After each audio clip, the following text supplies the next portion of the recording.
নমস্কার, আমি অ্যাস্ট্রোলজার বৈশালী সরকার। আজকে একদম অন্যরকম একটা অনুষ্ঠান করব আপনাদের সাথে। কি বলুন তো, টিয়া পাখি। আপনারা ভাবছেন দিদি কি বলছে, টিয়া পাখি নিয়ে আবার কি বলছে? হ্যাঁ, একদম ঠিক শুনেছেন বন্ধুরা।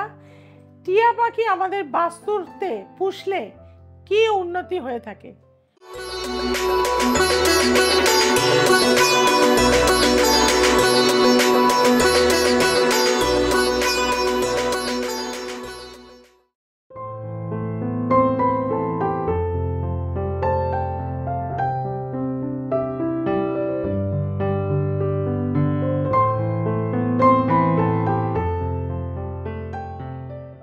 আমরা প্রচুর প্রাচীন শাস্ত্র থেকেও দেখেছি বা যুগ যুগান্তর থেকে আমরা দেখেছি, রাজা জমিদারের আমল থেকেই বলুন, যে পশু পাখি পোষার একটা রীতি ছিল।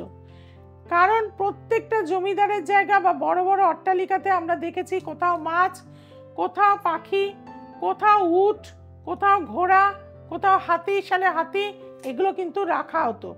এবং ঠিক একইভাবেই কিন্তু আমাদের জীবনের ক্ষেত্রেও এখন হয়তো পরিধিটা অনেক ছোট হয়ে গেছে, কিন্তু টিয়া পাখি বা তোতা পোষা একটা কিন্তু রিয়াত রয়েছে, অর্থাৎ রীতিনীতি রয়েছে। কারণ হচ্ছে এই টিয়া পাখি হচ্ছে পঞ্চতত্ত্বের প্রতীক। টিয়া পাখির যে কালার রয়েছে, 5টা রং কিন্তু তার মধ্যে রয়েছে। এবং আমরা ম্যাকাও বলুন, কাকাতুয়া বলুন, টিয়া পাখি বলুন, এগুলো কিন্তু বাড়িতে যদি আপনি নিয়ে আসেন, শনি, কেতু, বুধের যাদের জন্মছকে পীড়িত অবস্থায় রয়েছেন, কোনোভাবেই অর্থ নাশ আটকাতে পারছেন না, বাড়িতে আপনার শান্তি নেই বা কর্ম পাচ্ছেন না, আপনি একটা চট করে টিয়া পাখি কিনে নিয়ে বাড়িতে নিয়ে আসুন, আপনার জীবনের ভাগ্য সে কিন্তু বদলে দিতে পারে। এবং এই টিয়া পাখি আপনাকে সঠিকভাবে পুষতে হবে। কিভাবে, সেটাই আপনাদের আজকে জানাবো। প্রথমেই বলবো, উত্তর দিক হচ্ছে টিয়া পাখি রাখার কিন্তু জোন, অর্থাৎ উত্তর দিক আমরা ধনকুবেরের জায়গা। সেখানে যদি আপনি টিয়া পাখি রাখেন এবং তাকে খবরদার খাঁচার, লোহার খাঁচার মধ্যে রাখবেন না। আপনারা আস্তে আস্তে তাকে পোষ মানাবেন ঘরের মধ্যে ছেড়ে রেখে, এবং উত্তর দিকে ঘরে তাকে রাখবেন, এবং ছোলা, গুড় এবং জল অবশ্যই তাকে খেতে দেবেন, কাঁচা লঙ্কা তাকে খেতে দেবেন, একটু খোলামেলা জায়গায় তাকে রাখবেন, এবং প্রতিদিন আপনার বাড়িতে তাকে কিন্তু ঘোরাবেন। দেখবেন বাড়ির যে নেগেটিভ এনার্জি রয়েছে, আস্তে আস্তে আপনার যে বাড়িতে শান্তি ছিল না, যে বাড়িতে আনন্দ ছিল না, যে বাড়িতে সুখ ছিল না, টিয়া পাখির আগমনে কিন্তু সেই সুখ বা আনন্দ বা পজিটিভনেস আপনার বাড়িতে কিন্তু ফিরে আসবে। টিয়া পাখি কিন্তু আমরা যদি জোড়ায় রাখতে পারি, যাদের দাম্পত্য জীবনে চরম অশান্তি চলছে, তারা যদি টিয়া পাখি যদি ছবিও, যদি অরিজিনাল নাও পান, যদি ছবিও বাড়ির সাউথ ওয়েস্ট কর্নারে রাখেন পেয়ারের একটা, বা লাভ বার্ডস আমরা যেরকম বলে থাকি, তাহলেও কিন্তু দেখবেন আপনাদের মধ্যে ভালোবাসার যে বন্ধন, সেই বন্ধন কিন্তু আস্তে আস্তে বাড়তে থাকবে। এবং আপনার সন্তানটা হয়তো খুব চঞ্চল, সারাদিন মোবাইল ফোনে আসক্তি রয়েছে, কোনোভাবে তাকে চেঞ্জ করতে পারছেন না, বাড়িতে একটা ছোট্ট তোতা কিনে নিয়ে চলে আসুন। দেখবেন আপনার সন্তান আস্তে আস্তে তার সাথে বন্ধুত্ব করবে, তাদের দুজনের মধ্যে একটা পজিটিভনেস তৈরি হবে, একে অপরকে বুঝবে, একে অপরকে চিনবে। তার ফলে তার মধ্যে যে নেগেটিভ এনার্জিটা ঢুকে গেছিল, মোবাইল ফোনের আসক্তি, সেটা কিন্তু দূর হয়ে যাবে। আপনারা অবশ্যই কিন্তু এটা করবেন।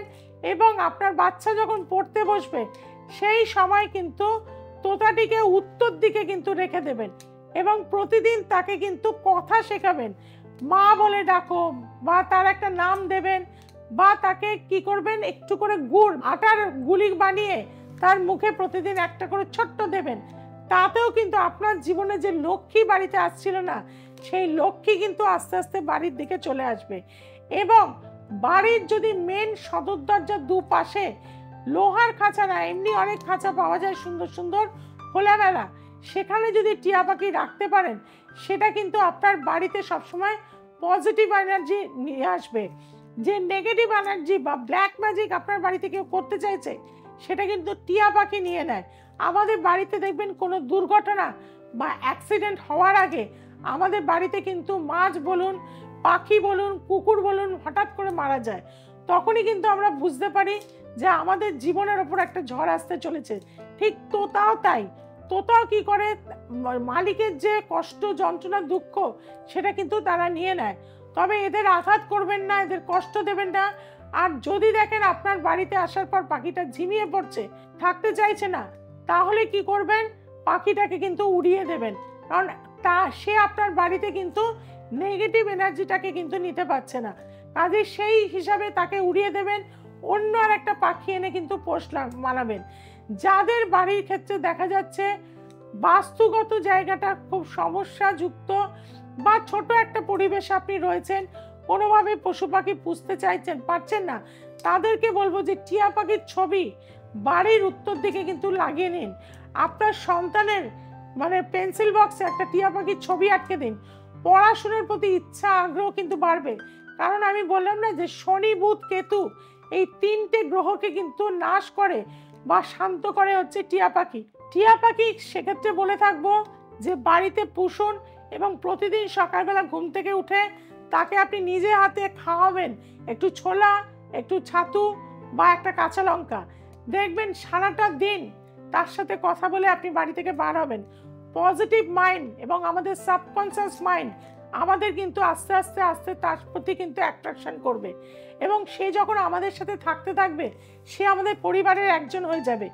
এবং আপনার গ্রহগত জায়গা, আপনার পিতৃদোষ বলুন বা বিভিন্ন যে গ্রহদোষ রয়েছে সেগুলোও কিন্তু টিয়া পাখি পোষার জন্য নাশ হয়ে যায়।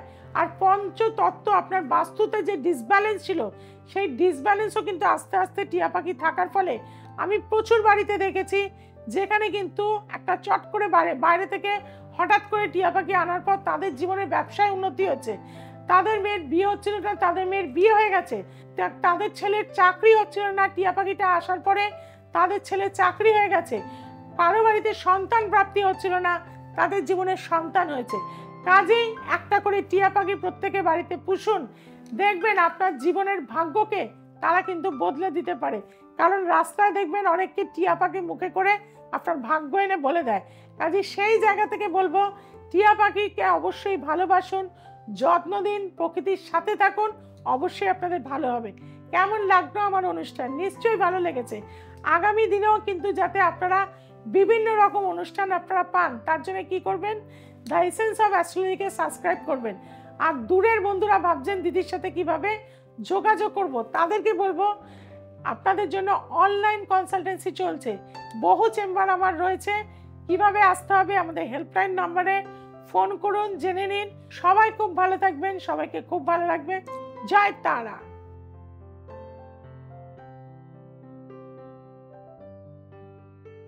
আমার নাম রূপসী মণ্ডল। আমি দিদির কাছে 8 বছর ধরে আসছি। আমার ছেলে পড়াশোনা করতো না, মাধ্যমিক দেয়, তখন থেকে আমি দিদির কাছে এখনো পর্যন্ত আসছি। প্রায় আমার 10 বছর মনে হলো। অনেক কিছু সমস্যা ছিল, দিদির কাছে এসে এই সমস্যাগুলো আমার সমাধান হয়েছে।